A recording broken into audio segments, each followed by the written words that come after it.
Christians are people who tell time differently. It's not as if they avoid clocks and calendars. No one escapes that. But from the beginning, they have engaged in a very different kind of rhythm, finding themselves in a world where time has been transformed into an instrument of God's revelation. In other words, Christians made their own calendar and relived the story of God throughout the year. Let me demonstrate. So the church calendar is divided into two halves. The first half starts in December with Advent, and it stretches all the way to Pentecost in May or June.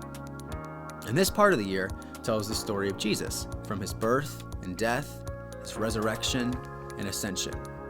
And the second half of the year starts at Pentecost and then goes all the way to Christ the King Sunday in late November. It tells the story of God's people, the church.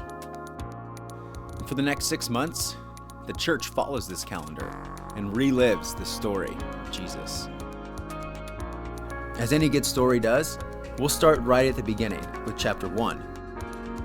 This is where we observe the season of Advent and wait with expectation and prepare for the birth of Jesus. As chapter 1 ends, we move to chapter 2. This chapter brings news of great joy as we celebrate Jesus' birth and the feast of Christmas. We then turn the page to chapter 3.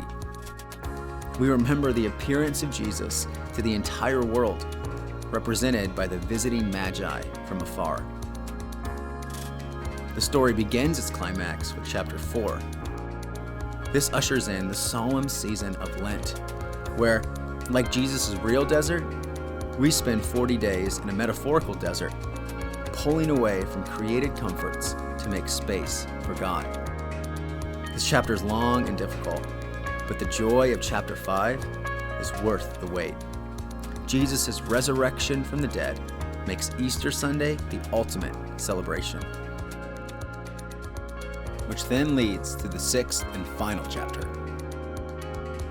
Jesus' story concludes not only with his ascension into heaven, but with the coming of his Spirit, sent to create a new community, the church, to continue his work on earth. To listen to the church tell the story of the Lord is to listen to the Lord of the church. Reliving the first 6 chapters of the year not only shapes our worship, but it brings Christ into our very lives today. In Advent, Christmas, and Epiphany, it's as if we're with him in his birth and earthly ministry.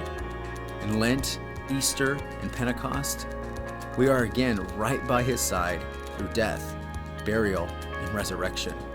Living our faith through the lens of Jesus sanctifies our own lives. For his is an epic story of darkness and light, grief and joy, struggle and rest. It mirrors the tensions and complexity of our own stories. And through it all, we're placed right in the middle of the great drama of God's redemption of the world.